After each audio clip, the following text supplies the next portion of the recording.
Hello everyone, Jilles Groskamp here from Team INF1NITY, and today I want to talk about my third place at the World Championship 110 200mm Nitro.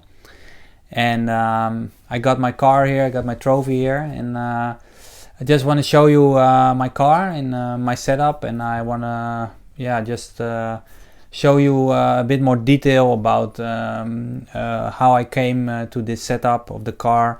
I want to show you how much tire wear I had in the 1 hour final.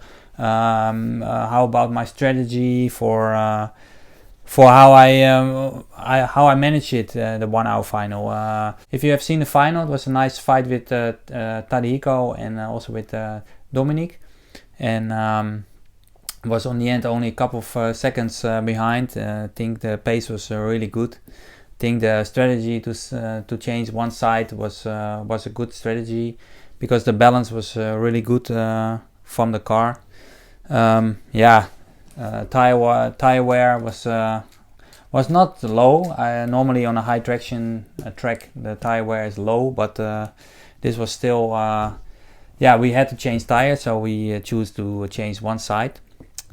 But basically how the weekend went, or the week was a long event.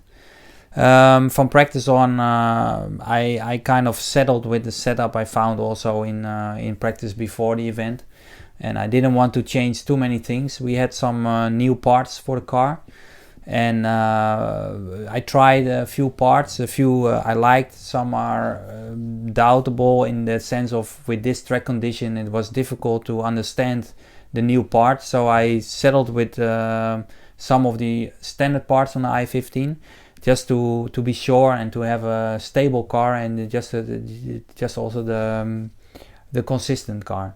I think this was the most important for this race because the track condition changed all the time. I will start with the chassis. I ran the standard chassis, the soft type chassis. Some other guys ran the stiff chassis. For me, the soft chassis always has a bit more steering, and I think overall with a different track condition I feel that the chassis always perform really good, so that's why I decided to stick with the soft chassis. However, we have some new option parts, and one of those is the stiffener, and it's a stiffener on the side, so actually the chassis can't really flex so much anymore. For me, the stiffener gave more stability. Actually the steering was also pretty much the same, but it was more stable and it was more forgiving. I don't know if you notice it, sometimes the i15 have a lot of steering, but sometimes it can snap in the middle of the corner, and I feel with the stiffener from the rear the car doesn't snap anymore and is very smooth and round to drive, so I really found that a big improvement. We also have a new brake, and I also use the new brake. It's more it's bigger, it has more touch.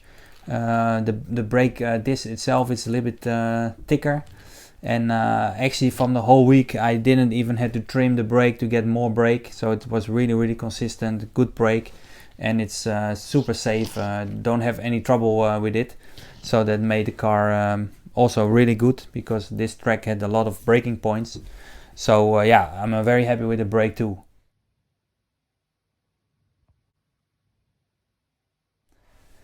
My setup. As you can see, I put weight forward in the car. Also have a bumper weight, and you only do this when it's very high traction and the car tends to flip.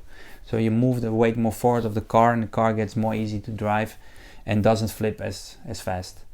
Also the caster, I use only 1mm caster. Also the same thing, less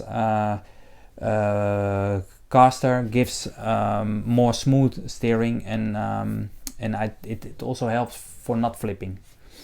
I don't know if you can see it, but the front right is the wear is this way, and this is because the car easily flip, and so I use very little camber. Actually this is about 0.5 degree camber, but in this way the wear is actually going out, and you think this cannot work, but this was the only way to keep the car on 4 wheels. And it might be not perfect, but if the car handles well, even with this type of tire wear, it is what it is. I remember from 2014 World Championship in Thailand, also on the huge track, very high grip, and I also finished the 1 hour final with the tire wear the other way. So in this case I didn't worry about this. It's just how the car drives, and this was the right balance. So I had actually less camber on the right side than on the left side, purely because the corner to the left, the car tends to flip. Yeah, my setup more at the moment we use the new springs, the SMJ springs, and I settled with the second softest one in the rear, and pretty much the medium, the yellow one in front. But something interesting is I use the long spring in the front, and I started the event with a shorter front spring, and a shorter front spring is normally more progressive, and progressive spring also tends to flip more easy with the car. So I tried the longer spring, and I felt I didn't lose any lap time. It was just more easy to drive, so that's why I stay with the yellow long spring. Shock oil is 450, 2-hole, standard hole, quite soft, also to keep the car on the ground. And in the rear 525, a little bit thicker, so it's more stable. And I think this was the best compromise for the shock oil. Yeah, furthermore, the differential. I ran 1 million in front and 100,000 in the rear. I try softer, harder, you name it, and for me this was the best balance. You think if I drive on high traction you need a harder diff, but this doesn't always be the case. Especially the front diff, I felt like if you go harder, the car tends to, it's not as smooth to drive anymore.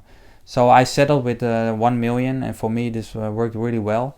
Of course you lose a bit of traction out of the corner because you have more friction in the diff, but it feels it's more like a neutral to drive, more easy to drive. At the same time, with the softer diff you have very good steering. The rear diff, I tried 80,000, drive 120. I feel with 120 it was just too hard. The car still wants to snap from the rear, and yeah, with the 80,000 it's just too easy to drive, and just the lap time is not there. So with 100,000 I felt like, yeah, this is the right way. Yeah, furthermore, I think the most important was in the final, the ride height. So the tire came standard out of the package, 60 millimeter and 62 in the rear. And the thing was, the balance was that the rear tire wear more than the front tire. So that means that if you want to last for 1 hour, you have to keep in mind that because the rear wear a little bit more, the ride height has to be a little bit higher than the front. So I started the final with 7 millimeter in the rear and only 5.6, 5.7 in the front, because I knew that the front tire don't wear so much. Otherwise you will get that, because the tire wears now, actually the front tire is almost bigger than the rear. I will check the measurement in a minute. That the right height is almost the same, but it can be that the right height front is even more high than the rear, and then the car is just, it will bottom out also on the bumps. So now I will show you now my tire wear after 1 hour, and it's 57 millimeter. So I lost 5 millimeter tire wear, and on the left side is 56.5. So just say I lost about 5.5 millimeter. So you lose about 2.5 millimeter, about 2.5 or 3 millimeter ride height. So you still have about 4.5 left. So if I check, yeah, it's close to 4.5 ride height left. So some people think, the tire is too small, the car start to spin out. It's normally not from the rubber that is just less on the wheel, but it's really the ride height makes a difference. So this is 4.5, and it's still, you still have enough clearance. So the front tire, I will check again, and this was 56.8, and the right front was also 56.5. So also there you actually lose only 3 millimeters. So you can see that the front and rear almost the same size, and that means that the ride height should be also around 4.5 millimeter, and that's what it is. So you start with a little bit higher rear ride height, but you end up being the same ride height, which is I think is a good compromise. So in this way, I think the one side tire change was the best option. Otherwise the car is too much like this, and now actually they're all four pretty much the same. Actually also the lap time on the end of the race was still quite good. Yeah, furthermore, roll bars, 2 millimeter front, 1.9 in rear, pretty standard, but this is what worked. With the 1.8 the car was too easy. With 2.0 the rear wants to lift the wheel and can flip from the rear, so that's why I settled with the 1.9. Yeah, you always see on my car the linkage. For me it always makes very smooth steering, more smooth, and still keep the same steering. So this is really a good option for me. Yeah, again, furthermore I run the diffs down, front and rear, keeps the rear on the ground. Gearing, same standard what I normally use, 16, 21, 59, 54. Clutch, standard Infinity clutch with the silver spring. The traction was high, and I had enough clutch to get the smooth power, and yeah, I think this was a really nice setup of the clutch. I also use the aluminium bulkhead here, also make the car a bit more rigid, more stiff. Also worked really well. Of course I use my own servo now, the JG Racing TC1. For me it gives a very good smooth feeling on the steering, very strong servo, and this servo will be on the market soon. Yeah, this is something I would like to show you, my body shell. This is the Extreme CZ1.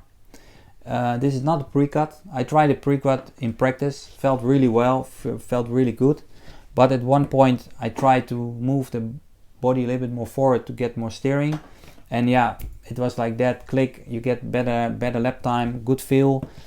So I settled with the ZC1, the non pre-cut, but I mounted myself, and it's about 4 millimeter more forward than the pre-cut. It's quite a lot. You can also see it. I have a bit more here. Yeah, just try this for yourself, and I think for some track condition it will help for the steering.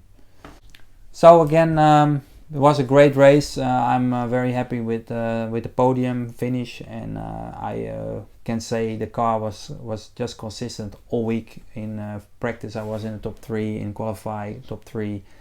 I won my semi-final, and in the main final I was very competitive. So yeah, I'm super happy also with the new parts on the car, and definitely keep an eye on the website of Infinity to see when those new parts are coming out, because this is really yeah, just a good step in the right way, especially the brake. I'm very happy with the brake, and yeah, it's the car lasted easy 1 hour. Belts are still fine. It's super smooth. I'm just super happy with the quality of the car, and everything is really great. So this was my inside view on my car of the World Championship. I hope yeah, you can follow this and you can understand what was going on, and you can a bit understand my setup, and I hope you liked it. So see you next time.